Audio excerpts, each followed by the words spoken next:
계속되는 말씀에 마태오 5장 14절 너희는 세상의 빛이라 말씀하십니다. 소위 이제 학자들이 성경을 해석하는 그 눈을 여러 가지로 설명할 때에 기독론적이다. 우리 한국말로는 이제 기독이라는 말이 그리스도라는 말이죠. 그리스도 중심으로 성경을 보는 눈. 왜냐하면 예수님께서 그렇게 말씀하셨기 때문에요. 그렇게 본다면 너희는 세상의 빛이라가 아니라 나는 세상의 빛이라고 읽으셔야 맞습니다. 주님께서 실제로 당신 자신을 세상의 빛이라고 설명하셨어요. 그 빛의 의미는 우리가 이미 설명을 여러 차례 드렸듯이 예수님께서 날 때부터 소경된 사람의 눈을 띄워주시면서 요한복음 9장에 말씀하시기를 요한복음 9장 5절에 내가 세상에 있는 동안에는 세상의 빛이니라. 빛은 물건이 불에 탈 때 나오는 것입니다. 예수님의 이 영광, 예수님의 빛은 그분의 자기를 태우시던 그 빛의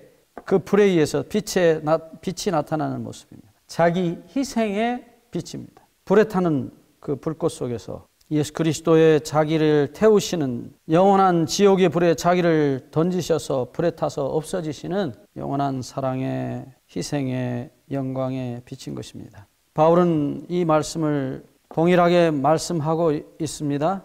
고린도후서 4장 6절에서 바울은 예수 그리스도의 얼굴에서 비치는 빛은 하나님의 영광을 아는 빛이라고 말씀했습니다. 하나님의 영광은 거듭 말씀드리지만 하나님께서 자기 아들을 십자가에 내주신 그 영광입니다. 그것을 예수님께서 아신다고 표현했어요. 안다는 말은 하나 된다, 동침한다는 말이에요. 여러 번 말씀드렸습니다. 그래서 하나님 아버지의 우리를 구원하시고 영원히 살게 하시기 위해서 자기 아들마저 희생시키신 그 막을 수 없는 사랑, 그 영원한 사랑, 자기를 합치셔서 하나 되셔서 하나님 아버지의 손에 의해서 죽임을 당하시던 그 희생의 빛, 그 빛을 우리 자신밖에 모르는 우리의 이기심의 마음속에 자기 사랑의 흑암 속에 비추셨다고 바울은 고린도후서 4장 6절에 말씀하시고 계십니다. 우리가 왜 흑암인가? 그것은 사랑이 없기 때문인 것입니다. 어쩌면 예수님께서 그 당시 청중들을 향해서 너희는 세상의 빛이라 말씀하신 이 빛은 물리적인 빛이 아닙니다. 창세기 1장 4절에 보시면 하나님께서 빛을 만드시고 보시기에 좋았더라고 말씀하십니다. 어떤 분들이 말씀하는 것처럼 이 창세기 1장 4절에 첫째 날에 만든 빛과 넷째 날의 광명의 빛은 다른 것입니다. 분명히 다릅니다. 그래서 이 빛이 과연 무슨 빛이냐에 대한 논란은 계속되어 오고 있습니다. 그러나 우리가 이 고린도후서 4장 6절을 바라볼 때에 저는 개인적으로 하나님의 사랑의 빛이 아니었을까. 지구는 단순히 어떤 물리적인 빛에 의해서 창조되었다기보다는 하나님의 사랑의 실제적인 빛, 그것도 빛입니다. 물리적으로 보여지는 빛이라고 생각됩니다. 그 빛이 무엇인지 본체는 무엇인지 모르지만 분명히 빛이 있었습니다. 그래서 첫째 날 빛과 넷째 날 빛이 확연히 다르다는 사실을 저는 개인적으로 그렇게 믿고 삽니다. 그것은 여러분들이 생각하시기는 대로 판단하시기를 바랍니다. 분명한 것은 이 모든 물리적인 빛과 사랑의 빛의 근원은 바로 하나님 자신이시오 예수 그리스도 자신이십니다. 그래서 이 빛이 주어진 이유는 너무나 분명합니다. 우리로 하여금 하나님 우리 아버지께서 우리들에게 주신 사랑을 확인시키기 위해서였습니다. 여러분, 빛이 없다면 우리 아버지가 사랑으로 주신 그 아름다운 꽃들을 어떻게 볼 수 있겠습니까? 날 때부터 소경이었던 이 요한복음 9장에 나오는 이 사람이 정말로 소원하고 소원했던 것은 보는 것이었습니다. 아름다운 이 천연계 하나님의 선물들을 보기를 원했을 겁니다. 그는 그것만 본 것이 아닙니다. 바로 그의 눈을 열으셨던 예수 그리스도의 얼굴을 배웠던 것입니다. 참으로 행운합니다. 그래서 예수님이 제자들이 묻기를 이 사람의 소경된 것이 누구 죄니까? 라고 물었을 때에 주님은 분명히 대답하십니다. 누구의 죄도 아니다. 그에게서 하나님이 하시는 이 일을 나타내고자 하심일 뿐이라. 하나님이 하시는 일이 무엇입니까? 이 소경의 눈을 열어서 하나님의 사랑의 선물들을 보여주고 싶으셨고 자기 아들을 보여주고 싶으셨던 우리 아버지의 하나님의 소원이 그에게 이루어지게 하기 위하여라고 말씀하신 것입니다.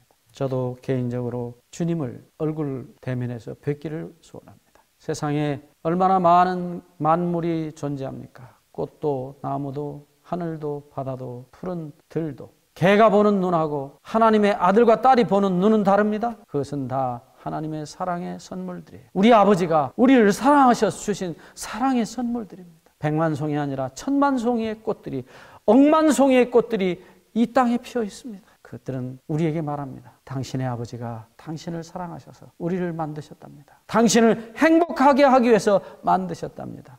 그 아버지 하나님의 사랑의 선물들을 보시고 여러분 웃으시게 되기를 바랍니다. 행복하시게 되기를 바랍니다. 마귀가 만든 슬픔과 고통과 고뇌와 상처를 바라보시지 마시기를 바랍니다. 우리 아버지의 사랑의 선물들을 보시게 되기를 바랍니다.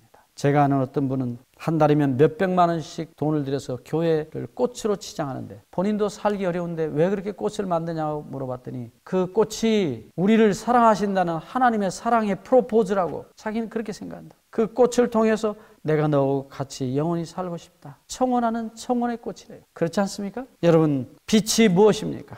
예수님이 이 땅에 오셔서 비추셨던 빛은 자기를 다 주신, 자기를 영원히 희생하신 사랑의 빛이었습니다. 우리 모든 사람들에게 그리스도와 같은 빛이 되어야 합니다. 여러분 기억하십시오. 달빛은 달빛이 아닙니다. 햇빛입니다. 달빛을 달빛이라고 하면 한편으로는 맞지만 한편은 틀린 소리입니다. 분명히 달의 표면에 반사된 해의 빛입니다. 우리가 해는 되지 못할지만 모르지만 달은 될 수 있어요. 하나님의 사랑의 영광을 받아서 반사하는 달 같은 사람들이 될 수는 있습니다.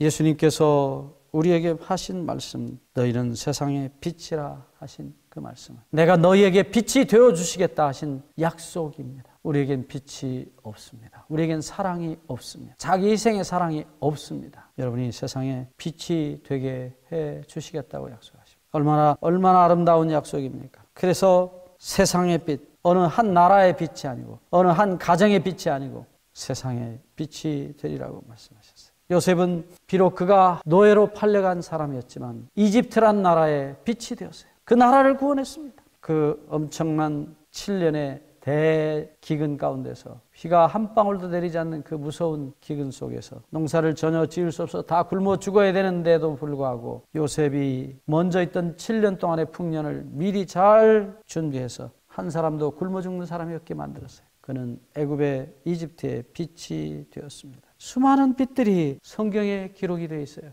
우리가 에스더서를 읽다 보면 모르드게라는 사람을 볼 수 있어요. 이 모르드게는 이스라엘 민족 전체를 구원한 사람. 하루아침에 페르시아의 모든 전역에 있는 모든 유대인들을 다 잡아 죽이라는 명령이 내릴 때 그는 밥을 굶고 베옷을 입고 금식하며 기도를 시작. 그리고 에스더라는 자기 동생을 통해서 당시의 페르시아의 왕의 마음을 움직여서 유대 민족을 살려냅니다. 여러분, 수많은 빛들이 성경에 기록되어 있습니다. 예수님의 제자들, 그들은 세상의 빛이 되었습니다. 예수님처럼 목숨을 바쳐서 순교하면서 처절하게 죽어가면서도 그들은 세상의 빛이 되었어요. 그리스도를 비추는 빛이 되었습니다. 사도 바울 역시 루스드라에서 돌에 맞아서 죽었어요. 완전히 피투성이가 되어 있습니다. 그를 죽었다고 그들은 들것에 들어다가 쓰레기장에 던졌어요. 얼마 후에 이 죽은 피투성이 된 바울이 부시시 일어나서 비틀거리며 루스드라를 자기를 친 그 도시를 향해 들어갈 때 사람들이 기절을 할 정도로 놀랐어요. 오, 세상이 감당치 못할 사람이라고. 내가 당신들에게 생명의 복음을, 영원히 사는 복음, 예수 그리스도의 복음을 전하러 왔노라. 목숨을 바친 그의 사랑에 루스드라는